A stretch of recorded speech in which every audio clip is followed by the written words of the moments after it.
Hello everyone. My name is Subin Lim, and today I'll be demonstrating the class about honoring sacrifice through STEM-H analysis. And considering the level of the Chapter 6, STEM-H Part 2, we have made this lesson aiming for elementary school 6th grade to middle school 1st grade students.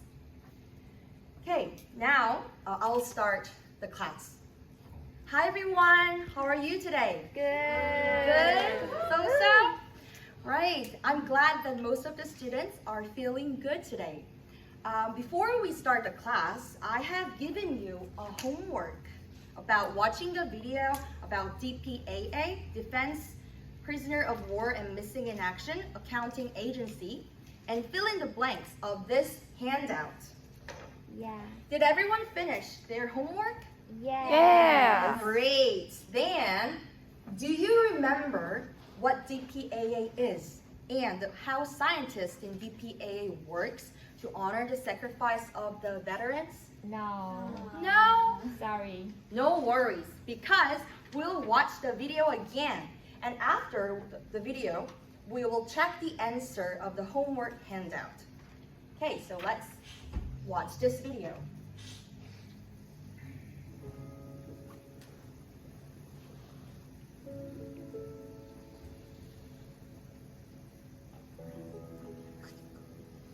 Aloha, and welcome to the Defense POW MIA Accounting Agency, home to the world's largest anthropological forensic laboratory. I'm Sergeant First Class Corey Otterberg, and I'll be your tour guide today. Follow me. On the 3rd floor is our laboratory. You are viewing the largest forensic skeletal laboratory in the world. That's right, the entire world. These glass cases represent the 3 main pursuits of DPAA: investigation, recovery, and identification. So the mission of DPAA is to provide the fullest possible accounting for our missing personnel to their families and the nation. Now everyone, put your homework handout on your desk and we will check the answers.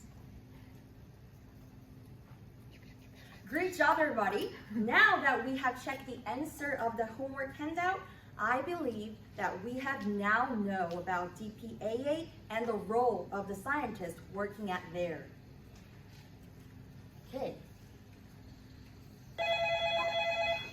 Oh. Excuse me. Hello? Oh my God. I see. Sure. I think we can work out on that. Yeah, no worries. I hope everything goes fine. Yeah. Well, I have to go now because I'm in the middle of the class. Yeah, okay. Oh my God, everybody. Oh, sorry. I've got a big news from DPAA. They need your help. Oh my God. Recently, they have unexpectedly found many remains, and because they are lack of the scientists in DPAA laboratory at the moment, today they left one of the remains to you. Do you think you can be the scientist of DPAA and commit to provide the fullest possible accounting for our missing personnel to their families and the nation as DPAA does? Yeah. Yeah? Wow. I'm very surprised of our class passion to follow the DPAA mission. Great. Then I'll do my best to help you guys learn one of the skills needed to investigate and identify the remains. Okay. So, this is the remain I got from the DPAA. It was found at the air loss site, Sinan-ri, Hwayang Country, Democratic People's Republic of Korea. The aircraft was B-26 Invader, and according to the given information from DPAA, this remain is found out during Korean War. However, the remains were damaged, so they couldn't identify whose remain it is. But there are 3 candidates who are believed to be one of it because during Korean War, only one B-26 Invader was used. Now, we're going to analyze it as a scientist of DPAA. Are you guys ready? Yeah. Okay, good. In order to help you become scientists like DPAA, I made a plan. Okay. So, over the class, we have to keep asking ourselves this guiding question. Let's read it together. 1, 2, 3. How do the experts at the DPAA utilize the academic disciplines of STEM age to honor the sacrifice of missing personnel from the Korean War by working to investigate, recover, and identify their remains? Great. And my goal for today to make you the scientist like DPAA is this. Let's read it together. 1, 2, 3. I can utilize data to draw conclusions and evaluate the usefulness of that data in the application process. Great.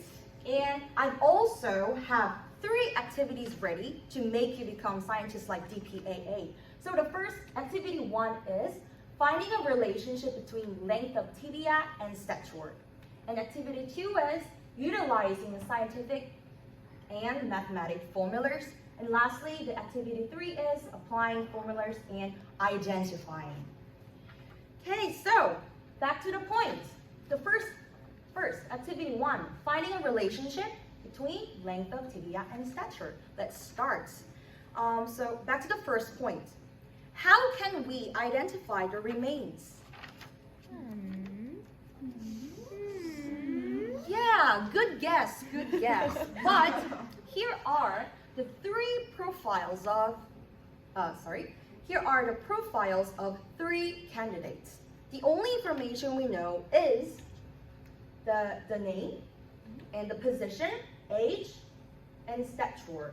And we have the bone. In this situation, we have to hypothesize whether bones might be best suited and estimate stature of the missing personnel. How can we make hypothesis? So the point is the length of this bone. It was 40 centimeters. What is the most correlated information in the table with the bone length? Stature. Yes, that's right. Stature. Now let's make the hypothesis. Then, what relationship can stature and the bone length have? What relationship does it have? Okay, here's a hint. This is the hint for the relationship between stature and the bone length.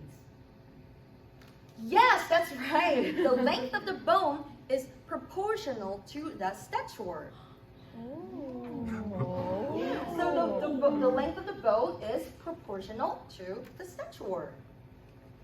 Now let's see if the hypothesis says that the length of one's bone is proportional to the stature is correct. Let's form a group of 4 and do some activities. Great!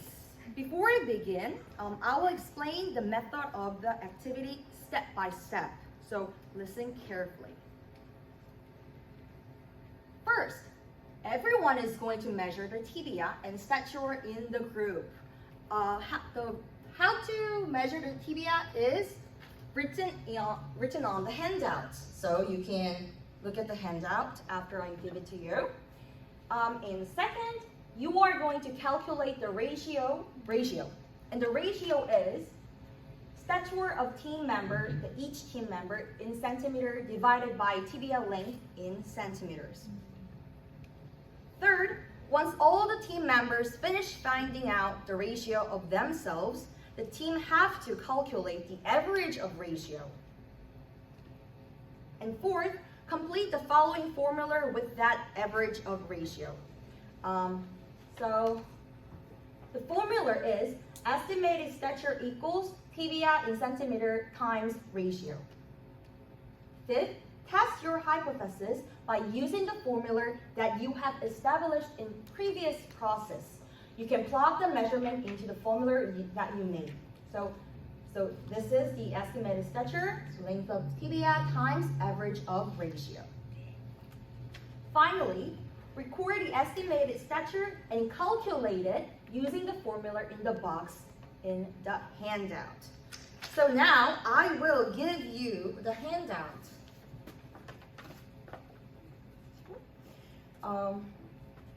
You can read the method again in the handout, but if you need any help, you can always call me.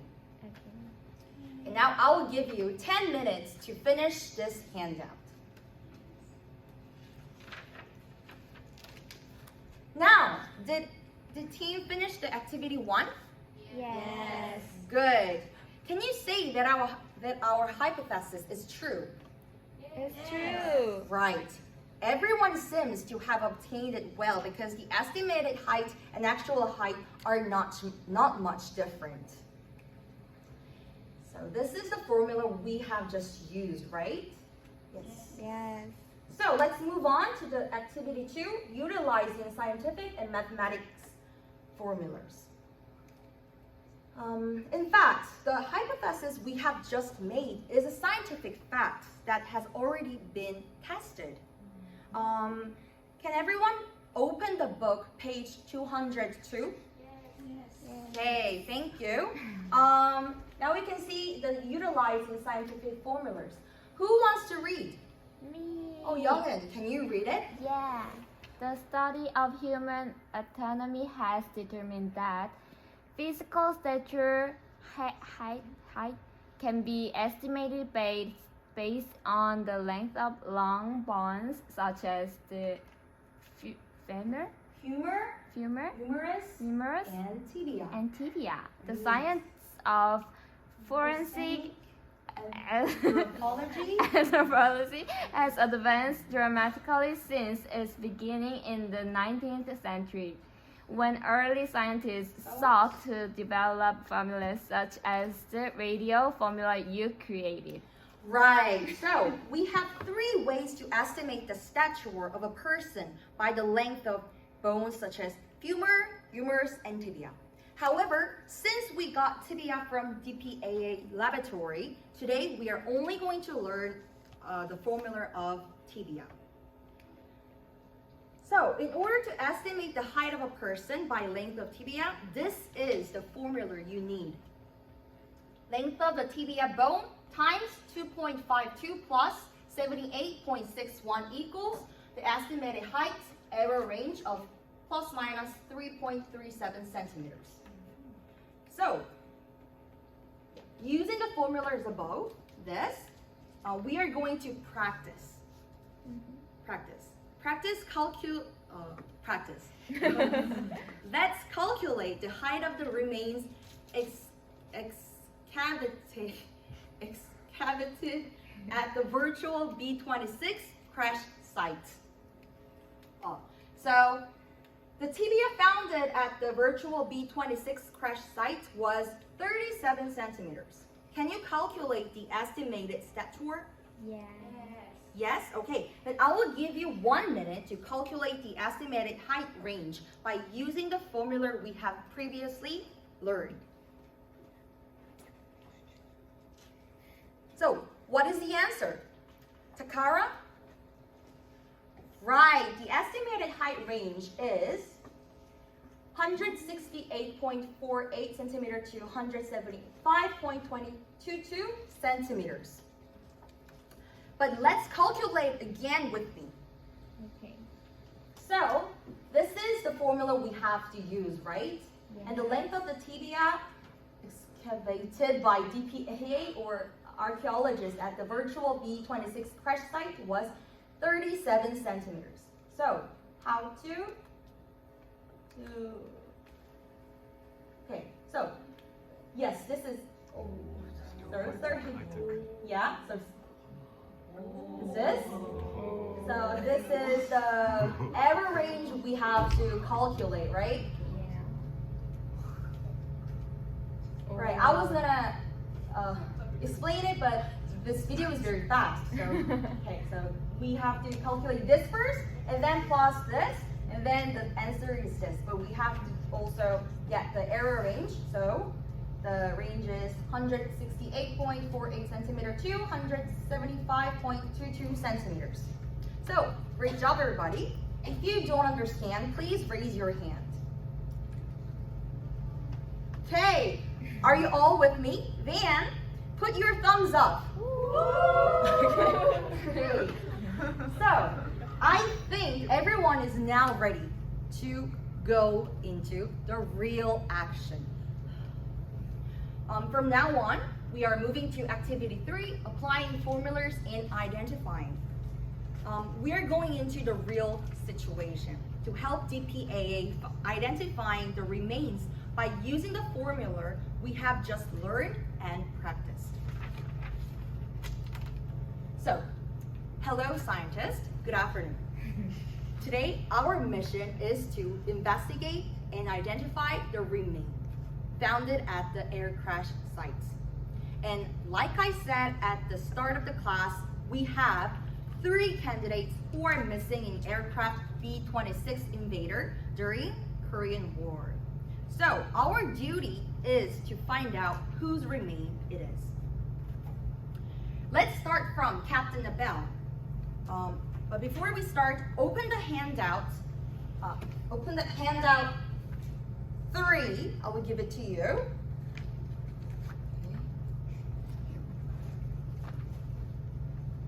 Okay, now let's start from Captain Abel.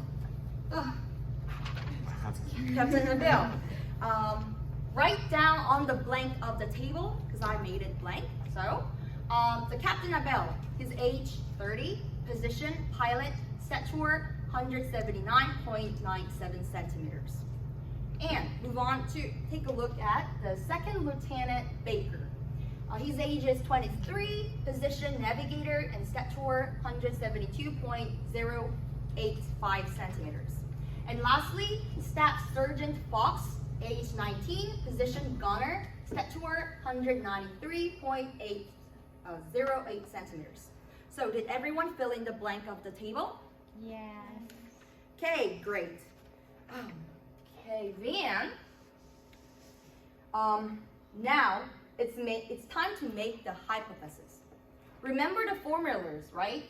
Yeah. So the length of the tibia bone times 2.52 plus 78.61 equals the estimated stature of with the error range. So the Captain Abel's stature was 179.07 centimeters, and First Lieutenant Baker this, and Staff Sergeant Fox as this.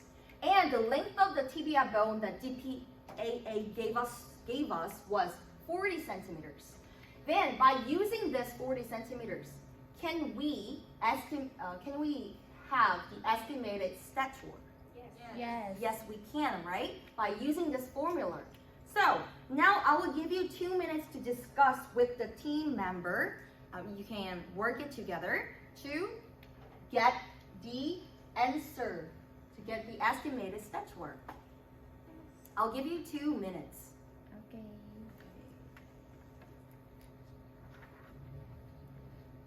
Great, time's up. Okay, so what is the estimated stature of the length of the tibia bone? 40 centimeters. What is the answer? It's hard, right? Okay. It's okay. We can do it together. Let's work it out. So, let's see. Okay, so this 40 centimeter has to go into this place, right? Yes. So 40 times 2.52 plus 78.61 equals, we have to calculate this first, and it is 100.8 plus 78.61 is 179.41.